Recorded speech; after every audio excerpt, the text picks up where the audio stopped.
그럼 이제 그 저희 패널 분들을 모셔가지고 함께 이야기를 들어보도록 할 텐데요. 그 귀한 시간 내주신 정원호 서울특별시 성동구청장님 모시도록 하겠습니다.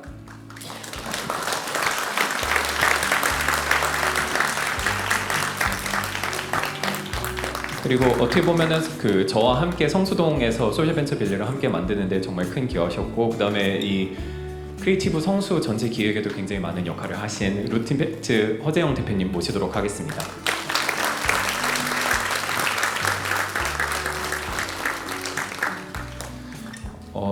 사실 교수님과는 제가 성수동에 처음 들어와서 일할 때도 잠깐 뵙고 인사드렸고, 결국에는 어떻게 뚝섬이 지속 가능한 커뮤니티로 나아갈 수 있을지에 대해서 고민을 여쭙기도 했었는데요. 이제 김경민 서울대학교 환경대학원 교수님 모시고 말씀 듣도록 하겠습니다.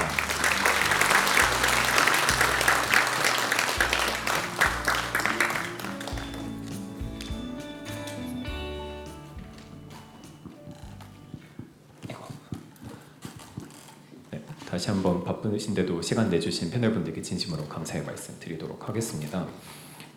아까 그 프레젠테이션 때 말씀드렸던 것처럼 그 성수동은 정말 굉장히 많은 변화를 겪어온 곳이고, 그리고 다행히도 감사하게도 그 변화가 그래도 굉장히 많은 분들한테 있어서 긍정적이고 독특한 어떻게 보면 변화라고 인정을 해주고 있는 상황인데요.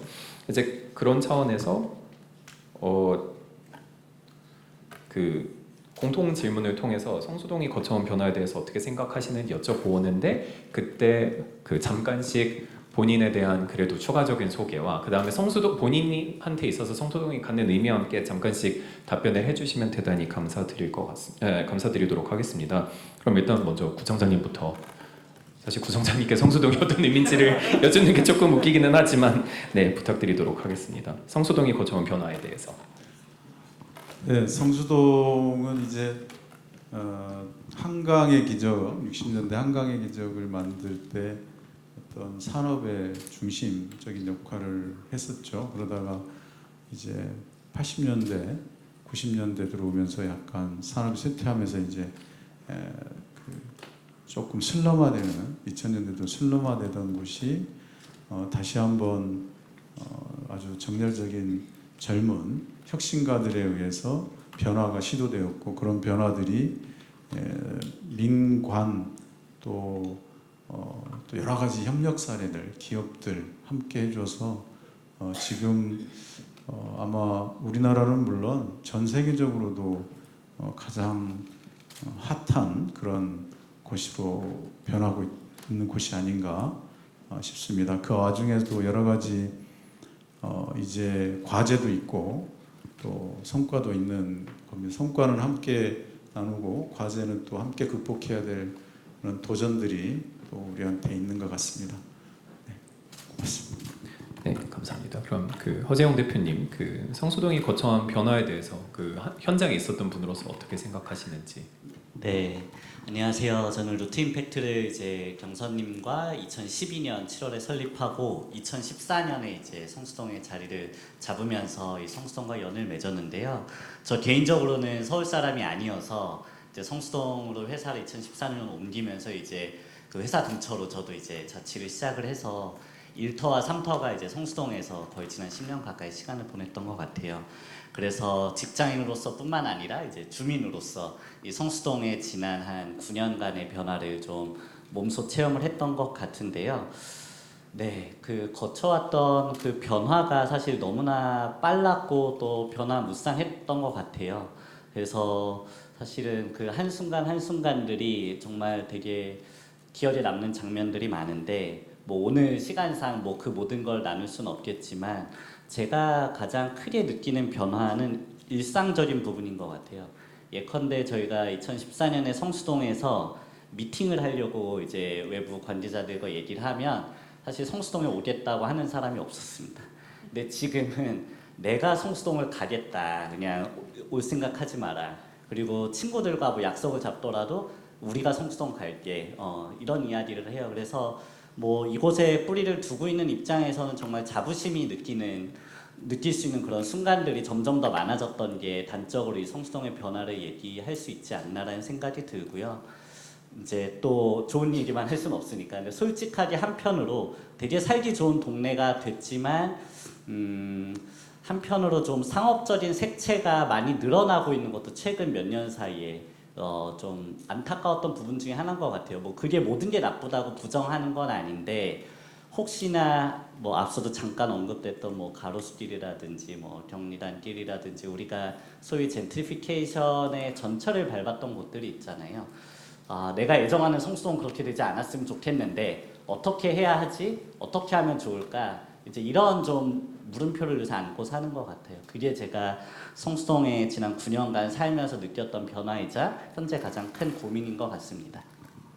네, 그럼 이제 김경희 교수님께 여쭤보겠는데요. 저 근데 지금 문득 든 생각이 있는 게 저희가 성수동에 정착하는데 교수님께서 굉장히 큰 그 영향을 주셨던 게 있는 게 그 당시에 저희가 이런 어떤 사회적 기업가들을 위한 커뮤니티를 고민하고 있다, 어디를 갈까 고민한다고 했을 때 교수님께서 무조건 2호선으로 해야 된다, 2호선 주변으로 해야 된다는 말씀 주셨고 저희가 그때 다 찾아보다가 가장 어떻게 보면 그 당시 기준으로 지가가 괜찮았었던 게 성수동이었었거든요. 이제 그런 어떻게 보면 성수동 퇴동에 큰 기여를 하신 분으로서 그리고 이제 또 어떻게 보면 그 굉장히 관련된 그 연구도 많이 해오셨고 또 이런 커뮤니티 개발도 많이 적극적으로 참여해 오신 걸로 아는데 그런 교수님께서 성수동이 거쳐온 변화에 대해서 어떻게 생각하시는지 여쭤보고 싶습니다. 예, 사실은 제가 그래서 구글 스케줄을 보니까 2014년 7월에 만났더라고요. 그래서 제가 그때 기억을 해요. 정경선 대표랑 같이 와서 어디에서 이렇게 커뮤니티 활동을 하면 좋겠냐고 했을 때 제가 사실 두 군데를 말씀을 드렸어요. 낙성대 입구하고 성수동이요. 근데 개인적으로는 이게 안 될 수도 있는 거니까 사실 지역을 하나의 클러스터로 만든다는 건 정말 힘든 거거든요. 근데 그게 이제 백업 플랜이 있어야 되니까 성수동은 중공업 지역이니까 이거 용적률 500%여서 절대 실패는 안 할 거다. 그 말씀 드렸던 그 기억이 나고요. 그냥 우스갯소리고 예, 사실은 지금 뭐 성수동은 그러니까 2014년 말씀을 조금만 더 드리면은 제가 그때 이제 제가 뭐 연구하는 인간이니까요. 그때 2011년에 제가 그 도시개발기를 일탈하고 용산국제업무지구 파산할 거라는 책을 썼었어요. 근데 2013년은 그게 파산을 했고 저 때문에 파산한 건 아닙니다. 근데 이제 그러면 대안이 있어야 되잖아요. 그럼 대안이라는 게 제가 봤을 때 지역의 장소성, 역사성, 어떤 산업적 백그라운드를 바탕으로 한 사실 도시 재생이에요, 사실은요. 근데 그거를 이제 뭔가를 한다고 했을 때 정말 아까웠던 게 익선동하고 성수동 일부가 당시에 재개발을 목표 있었거든요. 그럼 여기는 좀 새로운 모습으로 변화하면 좀 좋겠다라는 생각을 했었고, 근데 정말로 이제 루트 임팩트에서 좀 이따 또 말씀드리겠습니다. 이게 사실은 여기까지 클러스터 만들어지는 게 사실은 마이클 포터가 얘기하는 그 CSV예요. 공유가치 창출. 공유가치 창출의 마지막 단계가 클러스터거든요. 이걸 했다는 게 제가 봤을 때 정말 기적적인 일을 한 겁니다. 이게 정말 쉬운 게 아닌데. 그래서 저는 정말 이 성수동이 지금까지 해왔던 부분들에 대해서 진짜 대단하다고 생각을 하고요. 왜냐하면 저도 이제 사회적 기업을 제 연구실에서 만들었는데 당시에 동대문이 사실 성수동은 좀 낯섰을 것 같아요. 근데 당시에 저희들이 들어갔을 때 저희는 약간 좀 힘든 상황이어서 이 클러스터 만든다는 게 정말 쉽지 않다는 부분. 그래서 우리가 지금 단계에서는 아마 성수동 2.0에 대한 고민 그게 좀 필요한 단계가 아닌가 생각합니다. 저도 어떻게 보면은 이제 루틴팩트에서 같이 함께 일하면서 성수동에서 어떤 그 생태계에 대한 그림을 같이 그렸던 사람으로서 성수동이 거쳐온 굉장히 큰 변화에 대해서 누구보다도 어떻게 보면 감사하고 있는 상황인데요.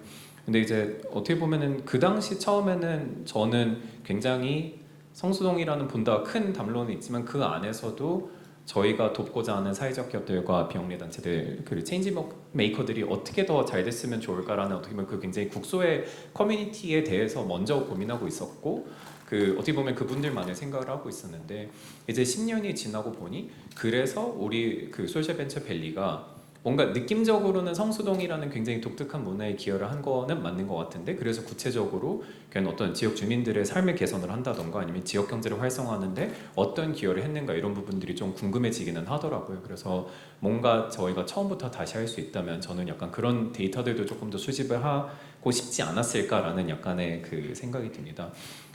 근데 이런 그 성수동에서 소셜벤처밸리가 안착하기 위해서는 사실 그 성동구청의 역할이 굉장히 컸다고 생각을 하는데요. 특히 저희 같은 경우는 아까도 말씀드렸다시피 굉장히 많은 그 단체분들은 아직 영세한 사이즈인 경우가 많고 그러다 보니까 결국엔 임대료 부담이나 이런 게 굉장히 큰데 그 아까 말씀하셨던 뭐 가로수기나 다른 사례들을 보면은 상업화가 되면서 빠르게 집가가 오르고 그것들을 통해서 여태까지 어떻게 보면 이 그 거리를 만드는데 기여를 하셨던 분들이 이제 밖으로 이제 그 빠져나가게 되는 경우들이 많았는데 그런 의미에서 봤을 때 그 성동구청에서 젠트리피케이션 방지 구역 이제 설정해 주시고 그 다음에 건물주분들 설득하셔가지고 어떤 그 프랜차이즈를 받지 않는다던가 이런 굉장히 여러 노력을 많이 해주셨잖아요.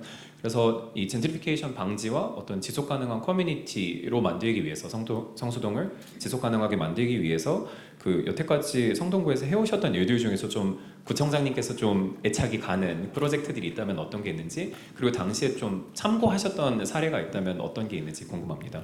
네, 사실 이제 2014년에 제가 구청장이 되고 나서 좀 문의가 뭐 저한테 많은 분들이 그 성동구가 이렇게 발전하게 된 비결 뭐 이런 걸 많이 물어보세요. 근데 제가 단호하게 얘기할 때 운이 좋았다고 제가 꼭 얘기를 하는데 사실 그러한 게 제가 구청장이 되고 나서 성수동에 대한 고민을 하고 있을 때 이렇게 두 분을 뵙게 됐어요. 2014년도에. 그래서 얘기를 잠깐 했는데 너무 제가 많은 감명을 받아서 같이 하시는 분들, 그러니까 제 생각으로는 그 당시 뉴커머스들이다 이렇게 생각했죠. 성동구를 새로 찾아오시는 분들인데 이분들은 굉장한 열정을 가지고 새로운 아이디어를 가지고 성수동을 이렇게 변화시키고 살기 좋은 곳으로 만들고자 하는 그런 아이디어와 열정이 가득 차 있었던 분들입니다. 그래서 그리고 나아가면 대한민국을 그렇게 만들고 싶어하는 거였고요. 그래서 이분들하고 그때 제가 대화를 간담회를 좀 하면서 그때 이제 많은 그 대표들, 소셜벤처 대표들의 의견을 듣게 됐었는데 그때 하신 말씀이 젠트리피케이션의 문제 그리고 이제 도시 재생에 대한 문제 이런 문제들에 대해서 좀 소셜벤처에 대한 얘기들 그런 얘기들을 같이 나누게 됐습니다. 제가 정책을 세우는데 굉장히 도움이 됐었고 그때부터 제가 사실은 젠트리피케이션 방지 정책을 시작하게 됐는데 도시 재생과 함께요. 지금 서울숲길, 그러니까 지금 카페거리 있죠. 서울숲 옆에 일가이동 주민센터 뒤로 쭉 있는 그 길이 원래 뚝섬역 특별계획구역 3, 4, 5구역입니다. 1, 2구역은 지금 그 유수지 옆에 아이파크 짓고 있잖아요.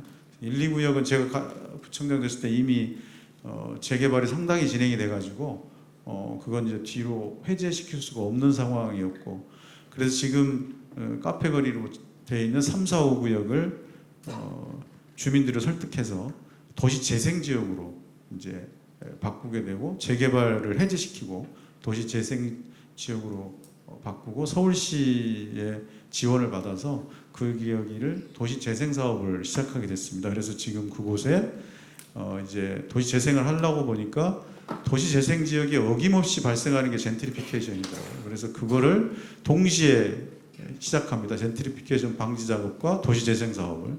그래서 건물주들 이 자리에 계신 뭐 아마 팀장님들, 과장님들 지금은 과장님, 국장님 되셨겠네요. 직접 건물주들 만나서 설득하고 하면서 사인 다 받고 임대료 상승시키지 않겠다. 그런 이제 사인들을 받고 대신 이제 구에서는 거기에 도시 재생 사업을 지원하게 되는 이런 이제 사업들을 진행을 했는데 그 결과 그 지역에는 지금 이런 카페거리가 됐고 또 대기업 프랜차이즈 못 들어오게 저희가 그걸 규제를 해놔서 대기업 프랜차이즈가 없기 때문에 독특한 가게들이 지금 다 있는 거죠. 그래요. 원래 그 잘 되는 빵집 옆에 그 땡땡 빵집 뭐 이런 데들이 대기업 빵집들이 들어와서 이제 문 닫게 만들잖아요. 이제 그런 걸 못하게 만든 거고 커피숍 옆에 대기업 커피숍 못 들어오게 이제 그런 거를 해놨기 때문에 지금 거기가 골고루 발전하지 않나 싶습니다. 그 지역을 보면 굉장히 저는 그 두 분한테 감사드리고 또 마음속으로 약간 이 구청장 하기 잘했다 그런 생각이 듭니다. 네. 네, 감사합니다. 저 교수님께 질문 드리고 싶은데 아까 잠깐 말씀 주셨지만 이제 그 연구를 하셨을 때 어떤 클러스터를 조성한다는 것은 굉장히 힘든 일이라고 말씀을 주셨잖아요. 근데 이런 학문적인 관점에서 봤을 때 민간에서 어떻게 보면 이런 클러스터를 적극적으로 처음부터 기획을 하고 사람들을 모아서 들어오는 게 결국에는 이런 그 민간에 의한 클러스터 개발이 어떤 학문적인 의의를 갖는지, 뭐 이게 또 해외에서는 어떤 유사한 사례가 있었는지 그런 것들에 대해서 그 연구하셨거나 아니면 그 지금 고민하셨던 내용이 있으면 공유해 주시면 대단히 감사합니다. 예, 우선 뭐 아까 제가 마이클 포터의 그러니까 공유 가치 말씀드렸는데 그 공유 가치 창출 그 2011년 페이퍼 보면은 첫 번째 단계가 이제 수요자하고 프로덕트하고 마켓을 다시 디파인하는 거예요. 그 다음에 이제 밸류 체인 상에서 어떤 그 생산성 높이는 걸 한번 알아보는 거죠. 그러니까 그렇다고 하면 이제 뭔가 그 안에서 혁신적인 걸 하는 건데 개인 차원에서 또는 기업 차원에서 그 다음 단계가 뭐냐면은 로컬 클러스터를 만든다는 거예요. 로컬 클러스터를 뭐 우리가 다 아는 이제 인도의 네슬레가 인도의 모가에 들어가서 한 부분들 보면은 단순한 공정무역은 아니거든요. 그러니까 페어 트레이드라는 거는 내가 10억 벌 거를 1억을 그 농장 주인한테 주는 거죠. 그거는 이제 어떻게 보면은 우리가 밸류를 재분배하는 거거든요. 근데 거기서 가치가 창출되는 건 아닙니다. 근데 우리가 공유 가치 창출이라는 건 뭐냐면은 클러스터를 만들어서 가치를 창출하는 거예요. 가치 자체를. 근데 이제 제가 대단하게 느꼈다는 건 뭐냐면 맨 처음에 이제 성수동 들어간다고 해서 드웰인가요? 그죠? 예, 거기서도 제가 강의했었는데 제가 굉장히 놀랐던 게 혼자 들어와서 이 공유 주택을 하는 게 아니고 근데 되게 다양한 뭐 스테이크홀더들과 같이 들어왔더라고요. 당시 좀 작은 업체였지만은 근데 이게 되면서 클러스터가 되는 것이 이게 클러스터가 되면 한 기업뿐만 아니고요. 관련된 기업들, 협력업체, 심지어 경쟁업체까지 들어오는 겁니다. 그리고 그러면서 하나의 인프라가 만들어지는 거고 하나의 생태계가 만들어지기 시작을 해요. 그러니까 제가 여기서 특히 이제 이 소셜 벤처 생태계가 만들어진 거가 정말 엄청나다고 느끼는 것이 제 주변에서도 스타트업 하는 친구들이 좀 있으니까요. 뭐 루트 임팩트라든지 임팩트 스퀘어라든지 미스크 같은 회사들은 이제 돈을 쏘잖아요. 펀더잖아요. 그런 업체가 이제 돈을 쏘는 업체가 들어온다고 하면은 그 업체하고 대면이 굉장히 중요해질 수 있기 때문에 스타트업들이 들어오기 시작합니다. 그 스타트업들이 그 중에 좋은 친구들도 더 들어올 거거든요. 그러면 더 큰 금액 누군가가 더 들어오는 거예요, 사실은. 그러니까 무신사라든지 크래프톤이 괜히 들어온 게라고 보지는 않습니다, 사실. 그래서 이 클러스터라는 거는 이렇게 단순히 자원을 재분배하는 게 아니고요. 다양한 스테이크홀더들이 들어오면서 엄청난 가치를 창출하는 겁니다. 근데 그 가치의 창출이라는 게 산업적인 측면에서의 가치 창출이고 지금은 아까 제가 성수동 2.0 말씀드린 거는 소셜 벤처 생태계 조성을 이제 넘어서는 것 같아요, 사실은요. 그 다음 단계에서 우리 고민을 해야 되는 거고 우리가 그 다음 단계에서 고민하는 부분은 이거는 어쩔 수 없는 부분인데 이제 나중에 시간 되면 말씀드리겠습니다만 커뮤니티에 대한 고려 같은 부분들도 우리가 그 다음 단계에서 좀 더 고민을 해야 될 것 같습니다. 네, 감사합니다. 지금 방금 전에 말씀해주신 어떤 생태계한 내용들이 이제 자연스럽게 재영님께 여쭙기 되게 좋은 내용으로 이어지는데요. 저는 아직도 저희가 처음에 그 성수 소셜벤처 밸리를 만들 때 들었었던 가장 감동적이었던 일화 중에 하나가 이제 그 이전에는 아까도 말씀드렸던 것처럼 대부분의 비영리 단체들이 아니면 소셜벤처들 같은 경우에 상대적으로 규모가 작고 그리고 2013년, 14년은 뭐 비록 2009년에 사회적 기업 지원법이 제정이 돼서 굉장히 많은 회사들이 생기곤 있었습니다만 여전히 직장으로서 사회적 기업 혹은 소셜벤처를 선택하는 것은 아직까지 굉장히 낯선 어떤 일이었던 거죠. 그래서 저도 결국엔 저와 함께 일하는 친구들이 보통 하는 얘기가 우리 부모님은 내가 뭘 하는지 아직도 잘 모르신다. 사회적 기업은 사회주의자들인 줄 안다. 약간 도대체 내가 무슨 일을 하는지 설명을 할 수가 없고 그래서 부모님들은 항상 너무 크게 걱정하신다. 이제 이런 얘기들을 굉장히 많이 하셨는데, 근데 저희가 성수동에 이제 다 같이 모여서 일을 하기 시작하고 그 당시 아마 다큐 3일을 이제 초반에 찍으면서 성수동이 어떻게 굉장히 이제 사람들의 입에 오르내리게 된 거죠. 그러다 보니까 어느 대표님이었지? 위노 허미오 대표님이셨던 것 같기는 한데 우리 직원들이 출근하면서 지금 우리가 성수동에 있다는 것 자체가 우리 기업에 대한 어떻게 보면 굉장히 자긍심이 들게 하고 그리고 이제 제 부모님도 여전히 기업이 정확히 무슨 일을 하는지 그리고 그 중에서 이 아드님 따님이 무슨 일을 하는지 모르겠지만 성수동에 있는 곳 중에 하나로 출근한다는 얘기를 들으니까 아 뭐 너 되게 멋있는 건가 보다 약간 이제 이러면서 굉장히 자긍심이 올라갔단 말씀을 하시더라고요. 그래서 어떻게 보면 성수동이라는 지역이 그 성수동이 그 소셜벤처들에게 갖는 의미도 특별하지만 반대로 이제 여기에 그 입주해 있는 소셜벤처들에게 성수동이라는 곳이 갖는 의미 또한 굉장히 특별할 것 같은데 지금 그 임팩트 얼라이언스도 꼭 다 성수동 입주하신 분들은 아니긴 하지만 그래도 굉장히 많은 분들이 성수동에 기반을 두고 있잖아요.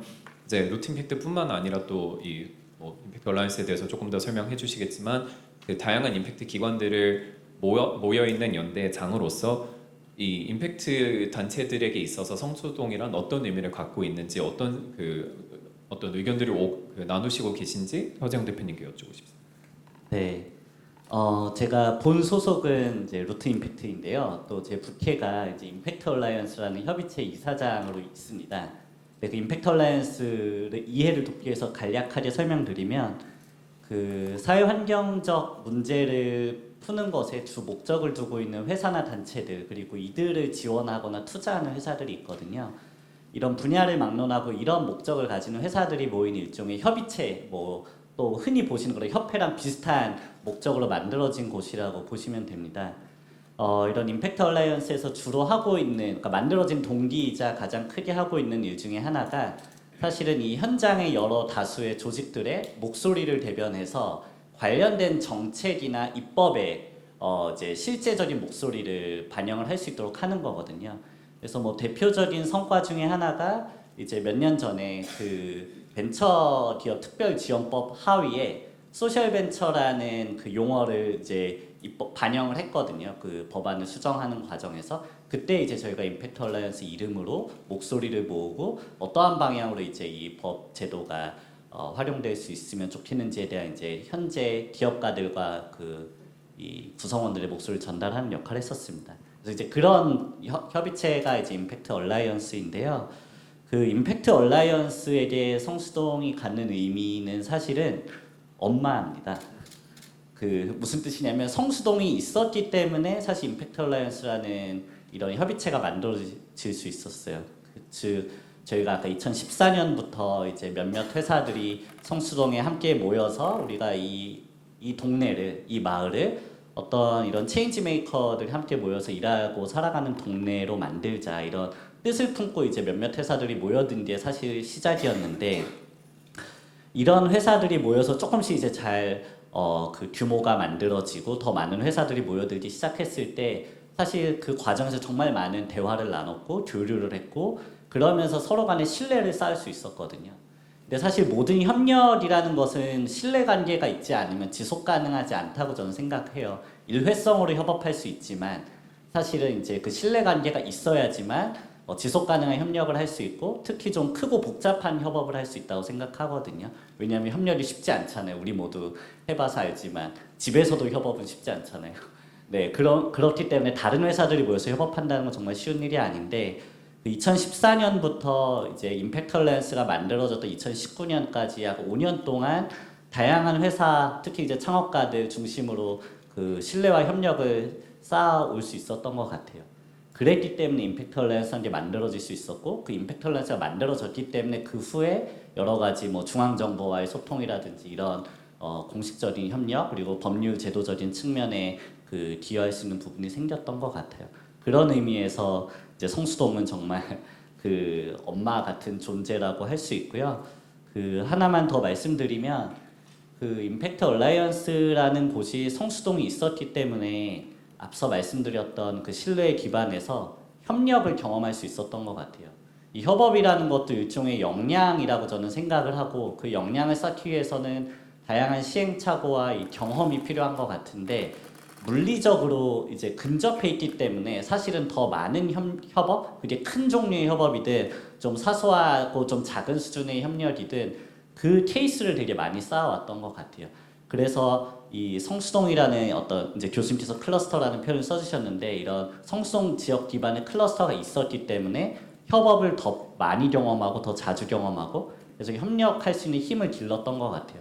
그래서 저는 임팩트 얼라이언스가 성수동을 기반으로 앞으로 더 기대되는 부분은 더 큰 차원의 그리고 더 임팩트가 있는 종류의 협업을 할 수 있는 그 힘을 좀 길렀던 게 아닌가 지난 시간 동안 그렇게 생각됩니다. 네, 감사합니다. 진짜 어떻게 보면 저희가 2013년, 뭐 특히 그 이전에 2012년에 만나서 루틴 팩트는 어떤 역할을 해야 되는가, 우리는 어떤 기관이 되어야 아니 어떤 단체가 되어야 되는가 고민했을 때부터 했었던 많은 내용들이 그래도 꽤 많이 이제 현실화되는 것 같아서 여러모로 감개무량한 상황인데요.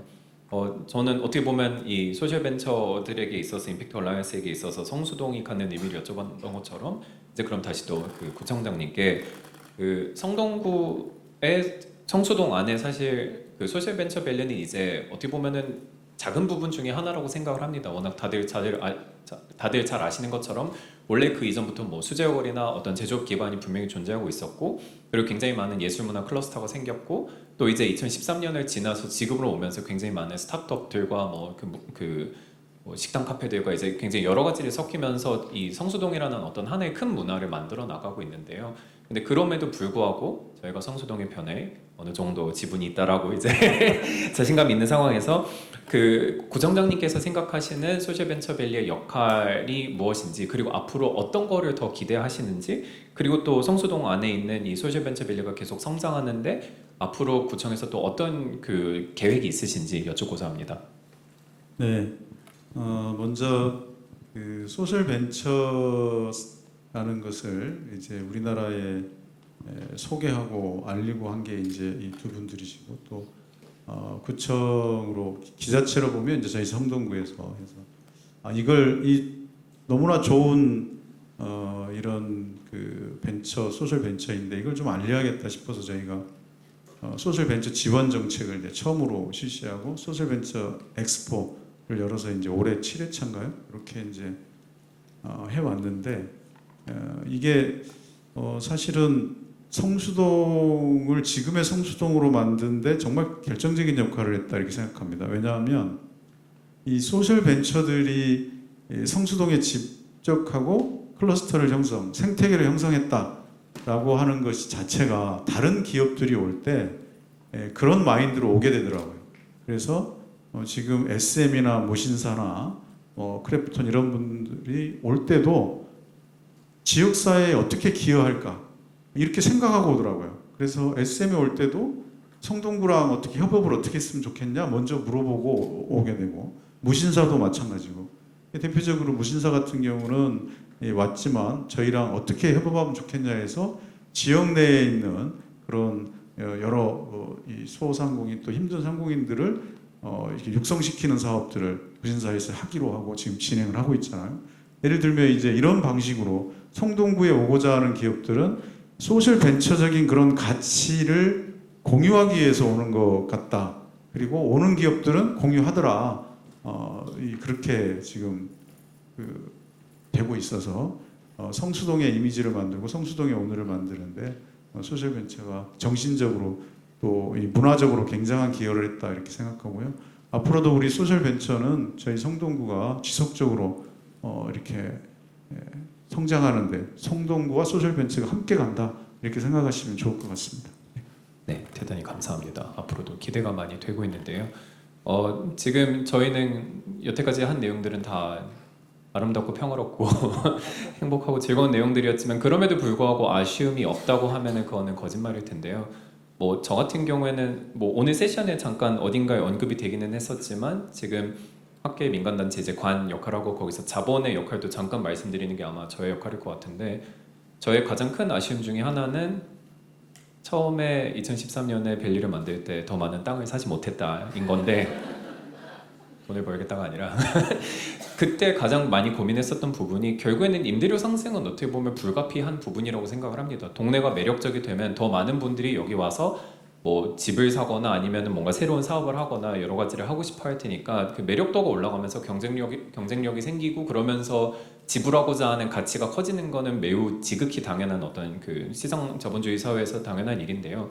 근데 그럼에도 불구하고 제가 아쉬웠던 거는 성수동을 성수동답게 한 어떤 이 변화들을 끌어모을 수 있던 인력을 제공하는 곳들에 한해서는 그 지역 자산화나 이제 여러 가지 형태를 고민을 해서 그분들이 계속해서 안정적으로 여기서 이 뭐 어떤 지속 가능한 커뮤니티에 대해서 고민하고 사회 환경적인 가치에 대해서 고민하는 단체들과 조직들이 더 오래 일을 할 수 있는 그런 어떤 여건들을 만들 수 있었을 텐데 제가 그 당시에는 정말 꿈만 많은 비영리 단체 청년이어서 어떤 이 자본의 효율적인 구조나 이런 것들을 전혀 생각하지 못해서 그런 것들을 준비하지 못했던 게 지금까지 여러 가지로 아쉬움이 남는 부분 중에 하나입니다. 이제 그런 면에서 봤을 때 교수님께 여쭤보고 싶었던 부분이 처음에 저희 어떻게 보면 성수동을 만들어 나가는데 소셜벤처밸리를 만들어 나가고 성수동에서 어떤 이런 그 소셜벤처와 체인지메이커들이 중심이 돼서 더 많은 지속가능한 지역 이니셔티브를 만든다라고 했을 때 처음부터 관여하셨다면은 어떤 자문을 해주셨을지 저에게 어떤 제안들을 주셨을지 그리고 앞으로 그 저희가 나아가는 데 있어서 그 제안들 중에 여전히 유효한 것들이 어떤 게 있을지 여쭤보고 싶습니다. 예, 우선은 약간 좀 이게 원리와 철학 같은 건데요. 이 사회적 기업이 사실은 신자본주의자예요, 신자유주의자. 왜냐하면 사회적 기업이라는 거는 공공이 풀어서 공공이 재원으로 해야 되는 거거든요. 근데 공공이 정부 실패가 일어나니까 인간한테 당신들이 더 효율적이니까 우리가 지원을 해줄게 니들이 풀어라요, 사실은. 그 신자유주의입니다. 이게 절대 사회주의가 아니고 그래서 자본주의적으로 생각을 해야 되는 겁니다. 그리고 외국에서 젠트리피케이션 문제는 무조건 오너십이에요. 즉 공간을 오너십이 누가 갖고 있냐입니다, 사실은. 그래서 제가 만약에 정경성 대표 저는 무조건 다 샀을 거예요. 예. 온갖 파이낸스 다 해가지고 다 샀을 겁니다. 왜냐면 그게 외국에서 다 일어났던 패턴이기 때문에. 그래서 만약에 이게 사실은 지금은 그 단계가 아니어서 그래서 사실은 이 PPD가 되게 중요합니다. 공공 민간 협동 개발이요, 사실. 그래서 제가 봤을 때 그 정원호 구청장님이 정말 대단한 일을 하셨다고 봐요. 왜냐면 프랜차이즈 못 들어가게 이거는 정말로 엄청나게 힘든 겁니다, 사실은. 예, 그래서 다만 이제 우리가 제가 봤을 때 우리나라의 토지 용도가 굉장히 느슨해요. 여러분들 저기 뭐 동의 안 하실 수 있겠습니다만 미국에서는 토지 용도가 확실해요. 주거지에 절대 카페 못 들어갑니다. 근데 우리나라는 강남역 가보세요. 저녁 일정인데 커피를 팔 수가 있어요. 그리고 몰래 주전자에다가 소주 넣고 팔아요. 예. 저녁 일정인데 그냥 술 파는 거예요. 여기는 지금 준주거지역, 준공업지역입니다. 다 할 수 있는 지역이에요. 여기서 그걸 막아냈다는 게 대단하고요. 그럼 우리가 여기서 이제 그 다음 단계로 생각해야 될 부분들은 뭐냐면은 우리가 공공과 민간이 어떻게 이 공간의 오너십을 확보하느냐에 대한 겁니다. 제가 봤을 때 그 다음부터 무조건 공간 확보해야 되는 겁니다. 그래서 좀 시간이 많으면 말씀드리고 싶습니다만 우선은 지금 단계 제가 생각하는 건 이제 ESG 같은 리츠 상품인데 ESG 리츠로 만드는 겁니다. 그래서 엄청나게 많은 이 블라인드 펀드를 만들어서 거기서 이제 물건들을 사는 거죠. 물건들을 산다고 했을 때 이런 것들이 좀 있으면 좋을 것 같아요. 이제 외국에서는 그 텍스 크레딧 상품들이 많아요. 그러니까 미국에서 뉴마켓 텍스 크레딧이라는 게 있는데 로컬 그 F&B들이 뭔가를 한다고 했을 때 그걸 하려는 디벨로퍼한테 거의 건물값을 그러니까 초기 자본 투자 비용을 줘버려요. 그러면은 이 사람들은 임대료 보조를 해줄 수 있는 겁니다. 그러면은 위치가 펀드 갖고 있고 디벨로퍼가 뭐 온갖 크레딧 다 받는 거예요. 텍스 크레딧, 뭐 히스토리 크레딧 이런 거 받으면은 굉장히 그러니까 자본 비중이 적으면서 많은 건물들을 살 가능성이 굉장히 높아집니다. 그래서 이걸 정책적인 방향에서 좀 그런 방향으로 넘어갔으면 좋겠고요. 그다음에 두 번째는 이건 공간을 활용하는 사람들, 개발하는 사람들에 대한 것이고 두 번째는 이제 민간에서 이 공간을 사용하는 사람들에 대해서 약간 좀 실험적으로 문화 바우처 같은 걸 했으면 좋겠어요. 공간을 활용하는 데에 대한 임대료 바우처 프로그램. 그러면 이 임대료 바우처에다가 자기가 조금 내면은 리츠가 갖고 있는 그 상품에다가 일정 부분의 수익률을 맞춰줄 겁니다. 만약에 그렇게 되면은 미국에서 월스트리트 자본이 이런 식으로 그 미국에서는 임대 아파트 건설에 들어갔거든요. 성수동에 있는 문화예술 또는 이제 소셜 벤처들이 근무할 수 있는 공간 확보에 굉장히 큰 도움이 될 것 같아요. 네. 네, 감사합니다. 저도 2013년에 땅을 다 살 수 있었으면 얼마나 좋았을까라는 생각을 다시 한번 하게 되고, 근데 말씀하신 바우처 같은 경우에는 흥미롭게도 지금 저희도 어떻게 보면 시도를 하고 있는 게 이제 뭐 루트 임팩트도 회의그라운드 운영할 때 항상 그 적정 가격을 굉장히 지키는 걸 고민하고 있었고, 그 재영님 최근에 저희가 비영리 단체 분들한테 그 회의그라운드 사용료 지원해주는 프로그램이 뭐예요? 잠깐 소개해 주시겠어요? 네네. 사실 그 어떤 모든 것이 그렇지만 모든 것이 가치로워지면 사실 그거에 대한 가격은 시차는 있지만 오를 수밖에 없잖아요.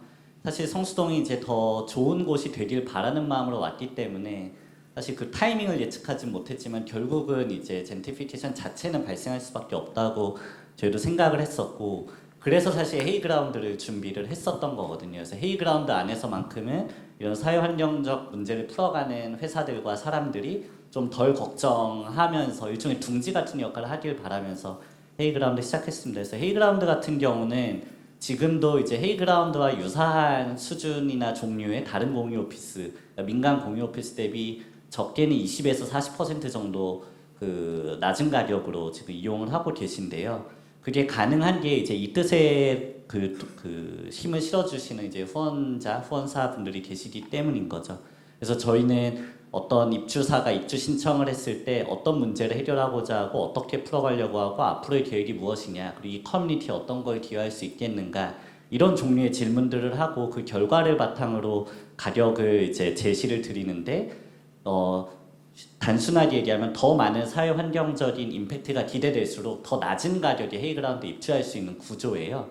그래서 어떻게 보면 거기에 저희가 지금 인센티브를 제공하고 있는 건데, 여기에 하나 더 나아가서 저희가 이제 브라이언 임팩트 재단의 후원을 받아서 그 헤이그라운드 비영리 멤버십이라는 거를 만들었어요. 그래서 그 중에서도 조금 더 이런 재원 조달이나 이런 여러 가지 어려움이 있는 비영리 조직들, 특히 초기나 소규모의 비영리 조직들을 사실상 거의 실비만 내고서 지금 헤이그라운드를 2년 동안 24개월간 이용할 수 있는 구조입니다. 그래서 그 시간을 벌어주는 개념이라고 저희는 생각을 하고 있습니다. 그래서 24개월 동안 조금 이제 비용에 대한 부담 없이 양질의 공간과 커뮤니티를 누리면서 그 사이에 조직적으로 사업적으로 좀 성장하실 수 있도록 좀 일종의 안전장치를 만드는 역할이었는데요. 사실 이 모든 게 가능했던 게 헤이그라운드도 그렇고 이 방금 말씀드렸던 비영리 멤버십도 그렇고 이 뜻에 동의해주는 분들이 있었기 때문에 가능했던 것 같아요. 이게 공공기관일 수도 있고 민간 기업일 수도 있고 또는 어떤 비영리 재단일 수도 있다고 생각을 합니다. 그래서 사실은 이 목적에 동의하는 사람들을 계속해서 좀 찾아서 만나고 설득할수록 실은 더 많은 뭐 그게 문화예술가들일 수도 있겠고, 어떤 청년 창업가들일 수도 있을 것 같아요. 그런 분들을 우리가 더 많이 지원할 수 있지 않을까라는 생각을 하고 있어서 이런 방향으로 좀 앞으로 더 계속해서 커뮤니티를 키워가고자 하는 포부가 있습니다. 네, 감사합니다. 저희가 지금 이제 시간이 얼마 남지 않아서 저 Q&A로 넘어가려고 하는데요. 근데 오늘 굉장히 많은 분들께서 저희가 좀 진지한 내용으로 세션을 진행해서 그런지 거의 논문을 써주셨네요, 질문들이. 일단 그래도 그럼 그 중에서 좀 말랑말랑한 질문부터 해서 저 김경민 교수님과 허재영 대표님은 성수동의 내일 혹은 내일이라 하면 10년 후, 20년 후를 어떻게 예측하시며, 그리고 결국에는 이거는 구청장님께 드리는 질문인데, 이 지속 가능한 생태계를 위해서 추가적으로 계획하고 계신 어떤 구체적인 정책 혹은 사업이 있으신지 여쭤보도록 하겠습니다. 그럼 일단 두 분께 먼저 성수동의 미래를 한번 예측하시는 기회를 드리도록 하겠습니다. 이거는 사실 그냥 부동산 연구자로서 말씀인데 이거 약 파는 건 아니고요. 이게 서울이 이제 지금 그러니까 이게 개발이 둘로 나누시면 좋을 것 같아요. 그러니까 업무지구죠. 업무지구하고 주거지구를 그냥 나눌게요. 그러니까 리테일 핫플레이스 빼고요. 그럼 서울이 지금 업무지구가 되는 과정을 보면은 지금 9호선을 따라서 동서로 가요. 강남을 기점으로 동서로 가고, 그다음에 수인분당선을 따라서 남북으로 갑니다. 그러니까 수인분당선 따라서 판교, 수원 이렇게 쭉 내려가고, 북쪽으로는 아마 성수동하고 아마 왕십리가 나중에는 엄청난 업무지구화가 돼야 된다고 저는 개인적으로 생각을 해요. 그러면서 이제 10년 후에는 제가 봤을 때는 2호선이 거의 대부분의 업무지구들을 다 관통을 해요. 을지로, 광화문 쪽이죠. 그리고 이제 성수동도 업무지구고요. 잠실도 꽤 큽니다, 사실. 그리고 뭐 강남은 뭐 삼성, 선릉, 역삼 거의 강력하고요, 교대까지. 그리고 구로 가산도 있고 홍대 합정도 굉장히 강력해요. 그러니까 2호선 라인이 업무지구가 굉장히 되는데, 제가 봐서 나중에는 이 을지로, 왕십리, 성수가 연담화가 되면서 아마 업무지구가 붙을 거예요. 우리는 그거를 대비를 해야 됩니다. 그리고 이제 두 번째는 이제 주거 차원에서도 뭐 보시면 아시겠습니다만 뭐 갤러리아 포레, 뭐 아쿠로, 프리마세 해서, 그리고 이 뒤에 있는 HDC 아파트까지 하면은 이게 2호선 라인을 따라서 지금 이게 다 중산층 이상의 계층으로 되고 있어요, 사실은. 근데 이게 미국에서 이제 이 오피스 업무주가 형성되는 걸 보면은 오피스 업무직에서 일하는 사람들은 사실은 대단한 시설이 중요한 게 아닙니다. 머리로 하는 거예요. 그럼 결국은 중산층 타운 근처에 업무지구가 생겨요.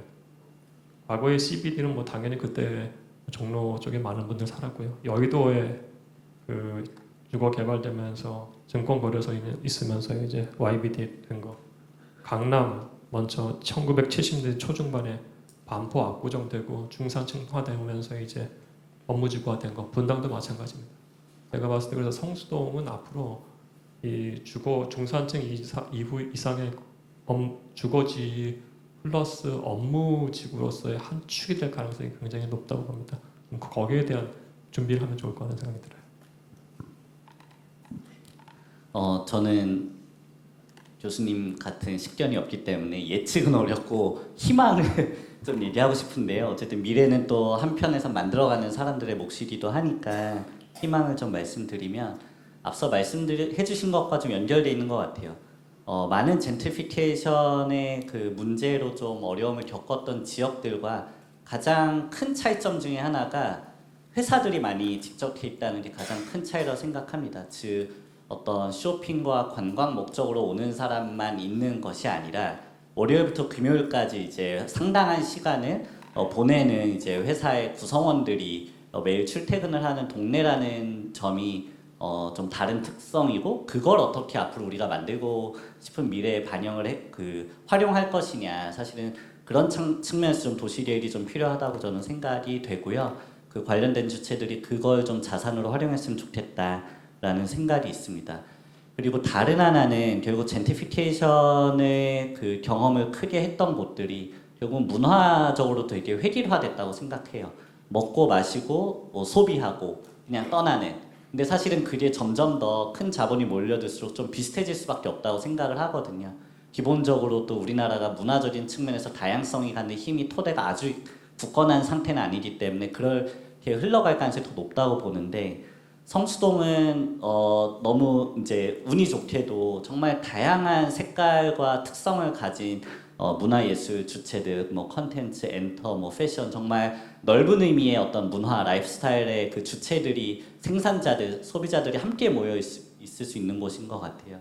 그래서 먹고 마시고 소비하고 떠나는 동네가 아니라 어떤 문화예술, 컨텐츠를 경험하고 향유하고 그래서 다시 찾고 싶은 동네로 발전할 수 있도록 이들을 어떻게 지원할 것이냐가 되게 중요한 것 같고요. 뭐 제가 이제 크리에이티브 성수의 한 그 기획위원으로 참여하고 있는 이유도 사실 그런 미래를 바라기 때문에 좀 참여하고 있는 이유도 큽니다. 그래서 문화적인 다양성을 어떻게 이 성수동이 잘 지켜주고 더 잘 살려나갈 수 있도록 민간과 공공이 좀 힘을 모을 것이냐가 저는 앞으로 성수동의 미래의 중요한 열쇠가 아닐까라는 생각을 합니다. 네, 저도 뭐 성수동의 미래와 관련해서는 두 분 말씀대로 근데 방향은 민관이 협력을 해서 문화예술의 어떤 클러스터 이런 부분으로 이제 계속 갈 것이고 그런 의미에서 크리에이티브 성수가 그걸 집대성하는 그런 계기가 될 것이다 이렇게 확신하고 만들었고요. 이제 제가 서두에 얘기를 했지만 우리 성동구 그리고 또 성수동에 도전 과제가 있습니다. 그게 지나친 집가 상승 이건데 집가가 높게 상승하면 따라서 임대료도 따라 올라가는 것이 당연한 일이고 그랬을 경우에 이걸 좀 조절해 줄 필요가 있다라고 생각합니다. 그래서 저희가 지금 준비하고 있는 건 이 아파트 지역, 주거 지역으로 개발된 지역을 빼고 지금 중공업 지역으로 되어 있는 부분들 중에 아파트 개발 지역 빼고 나머지 부분들에 대한 토지거래 허가 구역을 성수 지역 전체로 좀 확대를 해서 토지가 투기성으로 거래되지 않게 이게 좀 제한을 저희가 하려고 합니다. 그래서 그거는 완만한 상승은 다 견딜 수 있지만 급격하게 상승하는 건 추가의 급격한 하락을 불러오거든요. 그래서 이런 문제에 대해서 저희가 심도 깊게 고민해서 지금 추진을 하는 거고요. 두 번째는 상가 임대차 보호법 개정 운동을 지금 하려고 합니다. 우리가 젠트리피케이션 방지 정책을 하면서 상가 임대차 보호법 개정 운동을 해서 2018년에 개정이 됐습니다. 그게 이제 임대료가 5% 이상 안 오르게 하는 것과 5년이었던 그 임대료 기간 보장 기간을 10년으로 늘린 것. 그 당시는 그 정도면 가능하다고 해서 이제 그런 정도로 해서 우리가 이슈를 모아서 그걸 성공을 해냈는데 지금은 거기서 중요한 것들이 빠져 있었는데 환산보증금이라는 것을 우리가 이제 9억 이상 되는 그렇게 환산보증금 9억 이상 되는 건 굉장히 좀 큰 정도의 업체여서 그때는 뭐 그런 정도는 수용할 수 있지 않을까 싶었는데 지금은 환산보증금 9억 이상이 뭐 절반 가까이 되는 상황에서 여기 성수역 쪽 그런 상황에서는 9억 이상 되면 임대차 보호법이 적용을 안 받습니다. 그러니까 100% 올려달라 임대료를 200% 올려달라고 하는 데가 바로 그 지역입니다. 그리고 그 업체들이 있는데 그런 부분들이 지금 굉장히 심각한 지금 타격을 받고 있어서 그분들을 보호를 해야 된다. 그래서 환산보증금 제도를 철폐시켜서 모든 그 세입자들은 임대차 보호법을 적용을 받을 수 있게 하는 것. 요거 하나하고 아까 얘기했던 그 토지거래허가 이 두 가지를 저희가 지금 핵심적으로 준비해서 이후에 성수동의 상권이 지속 가능한 성수동을 위해서 또 성동구를 위해서 나아가서 대한민국을 위해서 꼭 필요하다고 생각해서 그 두 가지를 지금 진행하려고 합니다. 네, 감사드립니다. 저희 시간 관계상 원래는 5시면 끝나야 되지만 그래도 아쉬우니 하나 질문 더 드리고 끝내려고 하는데요. 이번 사실 크리에이티브 성수 행사는 단순히 소셜벤처 밸류를 넘어서서 훨씬 더 큰 담론에서의 그 성수동에 대해서 다루고는 있습니다만 그럼에도 불구하고 아까도 말씀드렸던 것처럼 저는 팔이 안으로 굽기 때문에 그 안에서 소셜벤처들에 대해서 조금 더 질문을 드리고 싶은데 사실 이 질문은 저희가 재영님 기억하시겠지만 저희가 처음에 성수동 와서 헤이그라운드 만들고 할 때면서 고민을 했던 이야기입니다만 소셜벤처 밸리와 사실 성동 구민분들은 어떻게 보면 약간의 괴리돼서 존재하고 있었던 것 같습니다. 저희가 뭐 성동 구민이 된 케이스도 있고 뭐 혹은 성수동 주민이 된 케이스도 있기는 하지만 저희는 분명히 어떤 사회환경 문제를 해결하고자 하는 사람들이지만 보통 저희 사업들은 대부분 도시 혹은 뭐 전국 단위인 경우가 많다 보니까 성수동의 소셜벤처 밸리가 위치해 있다는 게 성수동 주민분들에게 그래서 구체적으로 어떤 의미인가에 대해서는 사실 좀 놓치는 부분이 있을 수도 있다라고 생각을 해요. 그래서 이런 부분들에 대해서 구체적으로 그분들이 정말 피부에 와닿을 수 있는 소셜벤처 밸리가 성수동에 존재함으로써 그분들이 뭐 누리고 얻을 수 있는 것들은 무엇이 있는가? 그리고 또 어떻게 보면 구청장님께서도 이제 구민을 대표하시는 분으로서 소셜벤처 밸리들이 조금 더 그러니까 단순히 그냥 여기서 어떤 일자리를 만들고 성수동의 분위기를 만들어내는 것 이상으로 지금 뭐 성수동 나아가 성동구가 고민하고 있는 어떤 로컬 이슈들에 대해서 어떤 기여를 했으면 좋겠는지에 대해서 간단하게 두 분께서 말씀해 주시면 대단히 감사하겠습니다. 네. 앞선 질문하고도 연결돼 있기는 한데 그러니까 결국 저희 정체성에 대한 얘기인 것 같아요. 결국 사회환경 변화를 만들겠다고 하는 사람들과 회사들이 모여 있는데 가장 가까운 그 지역사회의 그 미래에 대한 비전의 모습을 구현할 수 있는 어떤 그런 모습이 보여져야 된다고 생각을 하고요. 근데 지난 10년간 어떻게 보면 이제 모이고 연결되는 단계였던 것 같고 앞으로 이들이 어떻게 보면 이 성동구와 함께 뭐 또는 더 넓은 의미에서 서울시와 함께 어떻게 이 도시의 문제를 해결해 나갈 것이냐 사실 그거를 풀어가는 주체로서 더 역할을 할 때 함께하는 주민분들께서도 그 혜택을 직간접적으로 계속 체감할 때 사실 이들의 존재 이유가 조금 더 선명해지고 이들이 모여 있는 이유가 더 합당해진다라고 생각을 하거든요. 그래서 제가 이제 최근에 뭐 런던이나 코펜하겐이나 전 세계에서 그래도 좀 더 지속 가능한 도시의 상을 그 스마트 도시로서 만들어가고 있는 몇몇 도시들을 보면 사실 그 시빅 챌린지라는 형태로 이제 공공기관하고 민간의 그 여러 문제 해결자들이 모여서 그 솔루션들을 만들어내는 것들을 보고 그게 이제 실제 그 구정이나 시정에 이제 반영이 되는 모습들을 보아왔거든요. 그래서 앞으로 좀 그런 것들이 진행되면 어떨까 좀 생각을 합니다. 그래서 지금 뭐 구청장님 계시니까 좀 뭐 이제 이 자리를 빌어 좀 제안을 해보자면 그동안 이제 서울숲 소셜벤처 엑스포를 올해 7회까지 이렇게 마련해 주셔서 그들을 지원하고 응원하는 목적으로 이 엑스포가 잘 진행되어 왔는데 거기에 좀 트랙을 하나 신설한다든지 해서 좀 확장했으면 하는 부분은 구에서 고민하시는 그 중요한 아젠다 우선순위들이 있을 것 같은데 많은 것들이 결국 그 주민분들을 위한 고민들이실 것 같아요. 그 문제 해결의 주체로서 이 체인지메이커 커뮤니티가 좀 같이 파트너로 참여할 수 있는 그런 좀 모델이 만들어지면 어떨까 제안을 조심스럽게 드려보면서 마치겠습니다. 네, 좋은 제안이십니다. 네, 그러면은 지금 아쉽게도 그 시간이 다 돼서 이만 세션을 마무리하도록 할 텐데요. 사실 그 주신 그 질문들 중에서 결국에는 어떤 지속 가능한 커뮤니티에 있어서 지금의 기후 변화는 어떤 의미를 갖는 것이며 그거를 대비해서 우리는 어떤 일을 해야 하는가, 혹은 뭐 중앙 정부와 어떤 식으로 연계를 해야 하는가, 이제 이런 좋은 질문들이 정말 많았는데 시간 관계상 다루지 못한 점에 대해서 대단히 아쉽게 생각합니다. 그러면은 일단 오늘 저 키노트 스피치는 이것으로 마무리하도록 하겠고요. 지금 뭐 오늘 이후로 계속해서 진행되는 크리에이티브 성수에서는 굉장히 훌륭한 프로그램들이 많이 진행되고 있기 때문에 여러분들께서 많이 관심 가져주시고 참여해 주시면 대단히 감사드리도록 하겠습니다. 그리고 마지막으로 세션에서 정말 좋은 얘기 나눠주신 저희 패널 분들께 큰 박수 드리는 것으로 마무리하도록 하겠습니다. 감사합니다.